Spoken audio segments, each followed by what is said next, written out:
ನಮಸ್ಕಾರ ಎಲ್ರಿಗೂ, ಹೇಗಿದ್ದೀರಾ? ನಾವಿವತ್ತು ಬಂದಿದ್ದೀವಿ RR ರಿಟ್ರೀಟ್ಗೆ. ಇವತ್ತು ವೀಕೆಂಡ್ ಅಲ್ವಾ, ಸೊ ಹಾಗಾಗಿ ಫುಲ್ ಮಸ್ತಿ ಮಾಡೋಣ ಅಂತ ನಮ್ಮ ಸ್ಪಾರ್ಕ್ ಟೀಮ್ ಎಲ್ಲಿಗೆ ಬಂದಿದೆ. ಏನೆಲ್ಲ ಇರುತ್ತೆ ಇಲ್ಲಿ ಆಕ್ಟಿವಿಟೀಸ್, ಫುಲ್ ಪ್ಯಾಕೇಜ್ ಹೆಂಗಿದೆ, ಎಲ್ಲಾ ಡೀಟೇಲ್ಸ್ ಕೂಡ ಈ ಒಂದು ಬ್ಲಾಗ್ ಅಲ್ಲಿ ನಾನು ಕೊಡ್ತೀನಿ. ಸೊ ಹಾಗಾಗಿ ಮಿಸ್ ಮಾಡದೆ ಕಂಪ್ಲೀಟ್ ಬ್ಲಾಗ್ ಅನ್ನ ನೋಡಿ, ಆಯ್ತಾ?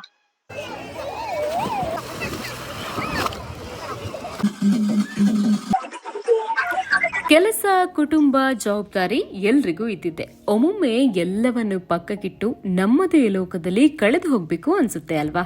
ಹಾಗಾಗಿ ಒತ್ತಡದ ನಡುವೆ ರಿಲ್ಯಾಕ್ಸ್ ಮಾಡೋಕೆ ನಾವು ಬಂದಿದ್ದು ನೆಲಮಂಗಲದಲ್ಲಿರೋ RR ರಿಟ್ರೀಟ್ಗೆ. ನಮ್ಮದೊಂದು ಸ್ಮಾಲ್ ಟೀಮ್, ಆದ್ರೆ ಮೂರ್ತಿ ಚಿಕ್ಕದಾದರೂ ಕೀರ್ತಿ ದೊಡ್ಡದು ಎಂಬ ಗಾದೆ ಈ ತಂಡಕ್ಕೆ ಸೂಟ್ ಆಗುತ್ತೆ. ನಮ್ ಟೀಮ್ನ ಹೆಸರು ಸ್ಪಾರ್ಕ್ ಬಿಲ್ಲವ. ಪ್ರೊಫೆಷನಲ್ಸೇ ಹುಟ್ಟು ಹಾಕಿರೋ ಈ ಟೀಮಲ್ಲಿ ಎಲ್ಲಾ ಟೀಮ್ಮೇಟ್ಸ್ ಪ್ರತಿ ವೇಳೆನೂ ಒಟ್ಟು ಸೇರೋಕ್ಕಾಗದೇ ಇದ್ರೂ ಮಾಡೋ ಸೋಷಿಯಲ್ ಸರ್ವಿಸ್ ಅಲ್ಲಿ ಎಲ್ಲರ ಪಾಲು ಇರುತ್ತೆ. ಹಾಗೆ ವರ್ಷಕ್ಕೊಮ್ಮೆ ಇಲ್ಲ 2 ಸರ್ತಿ ಈ ತರ ಔಟಿಂಗ್ ಪ್ಲಾನ್ ಮಾಡಿ ಟೀಮ್ ಬಾಂಡಿಂಗ್ ನ ಮತ್ತಷ್ಟು ಗಟ್ಟಿ ಮಾಡೋ ಕೆಲ್ಸನೂ ಆಗುತ್ತೆ. ನಾವು 4-5 ಗಾಡಿಲಿ ಟೀಮ್ ಮೇಟ್ಸ್ ಗಳನ್ನ ತುಂಬಿಸ್ಕೊಂಡು 10 ಗಂಟೆಯಷ್ಟೊತ್ತಿಗೆ ರೆಸಾರ್ಟ್ ರೀಚ್ ಆಗಿದ್ವಿ. ಹಿಂದೆ ಇರೋ ಗಾಡಿಲಿ ಇನ್ನೂ ಉಳಿದವರು ಬರ್ತಾ ಇದ್ರು. ನಮ್ ಪ್ಯಾಕೇಜ್ ಪ್ರಕಾರ ಟೈಮಿಂಗ್ಸ್ 11 to 10 PM ಆಗಿತ್ತು. ಬಂದ ತಕ್ಷಣ ಫ್ರಂಟ್ ಡೆಸ್ಕ್ ಅಲ್ಲಿ ಪ್ರೊಸೆಸ್ನ ಎಲ್ಲ ಮುಗಿಸಿ ಆಮೇಲೆ ರೆಸಾರ್ಟ್ ಕಡೆಯಿಂದ ಪ್ಯಾಕೇಜ್ ಅಲ್ಲಿ ನಮ್ಗೆ ಏನೇನಿರುತ್ತೆ, ಏನೇನು ಎಕ್ಸ್ಟ್ರಾ ಪೇ ಮಾಡಿ ಎಕ್ಸ್ಪೀರಿಯನ್ಸ್ ಮಾಡ್ಕೋಬಹುದು ಅನ್ನೋದನ್ನ ಎಕ್ಸ್ಪ್ಲೇನ್ ಮಾಡಿದ್ರು. ಈ ಪ್ಯಾಕೇಜ್ ಅಲ್ಲಿ ಬ್ರೇಕ್ಫಾಸ್ಟ್ ಇನ್ಕ್ಲೂಡ್ ಆಗಿಲ್ಲ, ಲಂಚ್, ಹೈ ಟೀ ಮತ್ತೆ ಡಿನ್ನರ್ ಮಾತ್ರ ಸಿಗುತ್ತೆ. ನಮ್ಗೆ ಮೊದಲಿಗೆ ವೆಲ್ಕಮ್ ಡ್ರಿಂಕ್ ಕೊಟ್ರು. ಸಖತ್ತಾಗಿತ್ತು ಅಂತ ನಾನು ಹೇಳಲ್ಲ, ನನ್ಗೆ 2 ಸಿಪ್ಗಿಂತ ಜಾಸ್ತಿ ಕುಡಿಯೋಕ್ಕಾಗಿಲ್ಲ. ಆಮೇಲೆ ಟೀಮ್ ಜೊತೆ ಇಂಟರಾಕ್ಷನ್ ಶುರುವಾಯ್ತು. ಇವ್ರೆ ನೋಡಿ, ನಮ್ಮ ಚೇರ್ಮನ್ ರವಿಚಂದ್ರ ಎಂ. ರವಿಯನ್ನ ಸ್ಪಾರ್ಕ್ ಟೀಮ್ ಬಗ್ಗೆ ಮಾತನಾಡಿ ನ್ಯೂ ಜಾಯ್ನರ್ಸ್ ನ ವೆಲ್ಕಮ್ ಮಾಡಿದ್ರು. ಹಾಗೆ ಟೀಮ್ ಬೆಳೆದು ಬಂದ ರೀತಿ ಬಗ್ಗೆ ex chairman Prashant Kotian explain ಮಾಡಿದ್ರು. ಆಮೇಲೆ ಎಲ್ಲಾ ನ್ಯೂ ಜಾಯ್ನರ್ಸ್ ನ ಇಂಟ್ರೊಡಕ್ಷನ್ ಆಯ್ತು. ಆಮೇಲೆ ಬ್ಯಾಗ್ ಎಲ್ಲ ಲಾಕರ್ ಅಲ್ಲಿ ಇಟ್ಟು ನಾವು ಡೈರೆಕ್ಟ್ ಆಗಿ ಹೋಗಿದ್ದು RR ಗೇಮ್ ಝೋನ್ಗೆ. ಒಬ್ಬೊಬ್ರು ಒಂದೊಂದು ಆಕ್ಟಿವಿಟೀಸ್ ನ ಚೂಸ್ ಮಾಡಿಕೊಂಡು ಎಂಜಾಯ್ ಮಾಡೋಕೆ ಶುರು ಮಾಡಿದ್ರು. ನಾನಿದ್ರಲ್ಲಿ ಜಿಪ್ ಲೈನ್ ಮತ್ತೆ ಸ್ಕೈ ಸೈಕ್ಲಿಂಗ್ ಮಾಡಿದೆ. ಹಾಗೆ ಬೇರೆ ಬೇರೆ ಆಕ್ಟಿವಿಟೀಸ್ ಮಾಡ್ತಿರೋ ನಮ್ಮ ಟೀಮ್ ಮೇಟ್ಸ್ ಹಾಗೆ ಫ್ಯಾಮಿಲಿ ಜೊತೆನೂ ಎಂಜಾಯ್ ಮಾಡ್ತಿರೋದನ್ನ ನೀವಿಲ್ಲಿ ನೋಡಬಹುದು.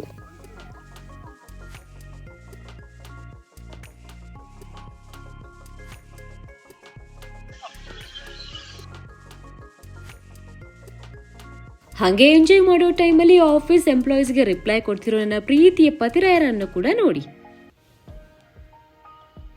ಇವತ್ತಾದ್ರೂ ನೆಮ್ಮದಿಯಾಗಿರ್ಲಿ ಅಂತ ನನ್ನ ಗಂಡನ್ ಕರ್ಕೊಂಡು ರೆಸಾರ್ಟ್ ಗಾರ್ಡನ್ ಸುತ್ತಾಡಕ್ಕೆ ಹೋದೆ.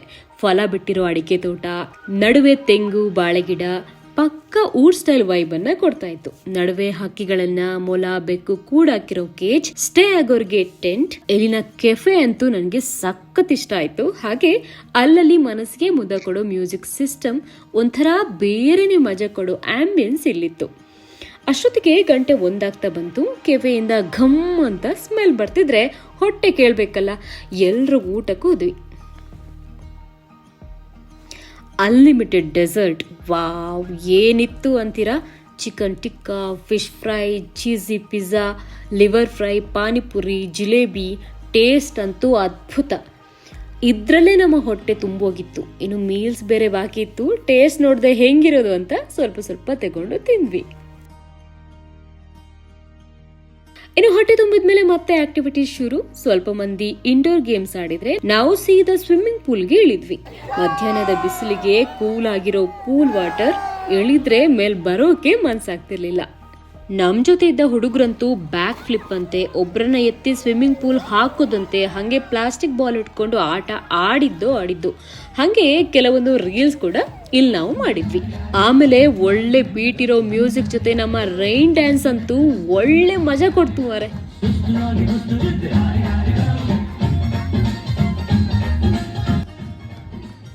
ಗಂಟೆ 4:30 ಆಗೋಷ್ಟೊತ್ತಿಗೆ ಹೈ ಟೀ ರೆಡಿ ಆಗಿತ್ತು. ಕಾಫಿ ಟೀ ಜೊತೆ ಬಜ್ಜಿ ಕೊಡ್ತಿದ್ರು. ಮಧ್ಯಾಹ್ನ ಅಷ್ಟೆಲ್ಲ ತಿಂದು ಯಾವನಿಗೆ ಸೇರುತ್ತೆ ಅಲ್ವಾ ಇದು, ಅದಕ್ಕೆ ನಾನು ಬಜ್ಜಿನ ಸ್ಕಿಪ್ ಮಾಡಿದೆ.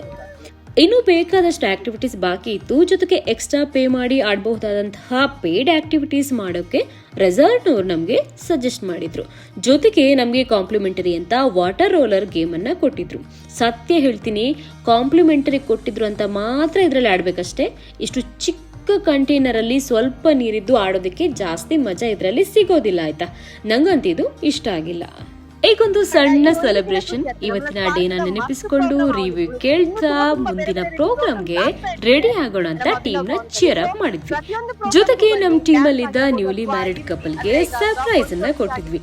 ಕೇಕ್ ಕಟ್ ಮಾಡೋ ಮೂಲಕ ಅವ್ರಿಗೆ ಸ್ಪೆಷಲ್ ಆಗಿ ಸ್ಪಾರ್ಕ್ ಕಡೆಯಿಂದ ವಿಶಸ್ ಅನ್ನ ತಿಳಿಸಿದ್ವಿ. ಒಂದು ಸಣ್ಣ ಮಟ್ಟಿನ ರಿಸೆಪ್ಷನ್ ಆದಂಗೆ ಇತ್ತು ಮಾತ್ರ ಇದು. ಅಷ್ಟೊತ್ತಿಗೆ ಟೈಮ್ 7 ಆಗ್ತಾ ಬಂತು. It's time for fire camp. ನಿಜ ಹೇಳ್ಬೇಕಾ, ಈ ರೆಸಾರ್ಟ್ಗೆ ಬಂದಿರೋದ್ರಲ್ಲಿ ನಮ್ ಟೀಮ್ ಬಿಟ್ಟು ಮತ್ಯಾರು ಇಷ್ಟೊಂದು ಎಂಜಾಯ್ ಮಾಡಿದ್ದು ನಾನು ನೋಡಿಲ್ಲ. ಎಕ್ಸಾಂಪಲ್ ಬೇಕಾದ್ರೆ ಫೈರ್ ಕ್ಯಾಂಪ್ ಡ್ಯಾನ್ಸ್ ನೋಡಿ, ಇದರಲ್ಲಿ ಒಬ್ರೋ ಇಬ್ರೋ ಬಿಟ್ಟು ಬೇರೆಲ್ಲ ನಮ್ಮವರೇ, ಬಾಕಿಯವರೆಲ್ಲ ಸೈಡಲ್ಲಿ ಕೂತು ನಮ್ಮ ಟೀಮ್ ಡ್ಯಾನ್ಸ್ ಅನ್ನು ನೋಡಿ ಎಂಜಾಯ್ ಮಾಡ್ತಾ ಇದ್ರು. ಎಷ್ಟು ಕುಣಿದ್ವಿ ಅಂದ್ರೆ ಕೈಕಾಲು ಸುಸ್ತಾಗಿ ಹೊಟ್ಟೆ ನೋವಾಗೋಷ್ಟು.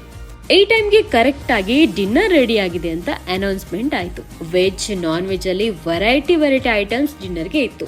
ಏನೇನೆಲ್ಲ ಇತ್ತು ಅಂತ ಹೇಳೋಕೆ ಇದು ಪ್ರಮೋಷನಲ್ ವಿಡಿಯೋ ಅಲ್ಲ ಆಯ್ತಾ. ನೀವೇ ರೆಸಾರ್ಟ್ಗೆ ಹೋಗಿ ತಿಳ್ಕೊಳ್ಳಿ. ನಂಗೇನೆಲ್ಲ ಬೇಕು ನಾನು ಅದನ್ನ ತಗೊಂಡೆ. ಇಷ್ಟೆಲ್ಲ ಚೆನ್ನಾಗಿದ್ರು ಒಂದು ಮಾತ್ರ ಕಮ್ಮಿ ಅನಿಸ್ತು. ಅದೇನಂದ್ರೆ ಫ್ರೂಟ್ ಜ್ಯೂಸ್. ಅಟ್ಲೀಸ್ಟ್ ಒಂದು ಲೈಮ್ ಜ್ಯೂಸ್ ಆದರೂ ಇರಬೇಕಿತ್ತು. ಈ ಸ್ಪ್ರೈಟ್ ಕೋಕ್ ಎಲ್ಲ ಅಲ್ಲೇ ಸಿಗುತ್ತೆ, ಬಟ್ ಎಲ್ಲರೂ ಅದನ್ನು ಕುಡಿತಾರೆ ಅನ್ನೋದು ತಪ್ಪು ಕಲ್ಪನೆಯಲ್ಲವೇ. ಆದರೂ ಎಲ್ಲಾನು ಒಳ್ಳೆದಿತ್ತು. ಕೆಲವೊಂದು ಸ್ಮಾಲ್ ವಿಷಯಗಳನ್ನ ಬದಲಾವಣೆ ಮಾಡ್ಕೊಳ್ಳಿ ಅಂತ ಹೇಳ್ತಾ special thanks to RR retreat. Finally ನಮ್ಮ ಔಟಿಂಗ್ ಅಂತೂ ಸೂಪರ್ ಆಗಿತ್ತು, ಮಜವಾಗಿತ್ತು, ಎಂಟರ್ಟೈನ್ ಆಗಿತ್ತು. ಹೊಸ ಜೋಶ್ನೊಂದಿಗೆ ಇದೀಗ ನಮ್ಮ ಸ್ಪಾರ್ಕ್ ಟೀಮ್ ತುಂಬಿದೆ ಅಂತಾನೆ ಹೇಳ್ಬೋದು. ಹಾಗೆ ಈ ವ್ಲಾಗ್ನ ಮುಕ್ತಾಯ ಮಾಡುವಂತಹ ಸಮಯ ಕೂಡ ಬಂದಿದೆ. ನೋಡ್ತಾ ಇರಿ M2B ಕ್ರಿಯೇಷನ್ಸ್. ಇನ್ನಾದರೂ ಸಬ್ಸ್ಕ್ರೈಬ್ ಮಾಡಿ ಮಾರೆ. ಟಾಟಾ, ಬಾಯ್.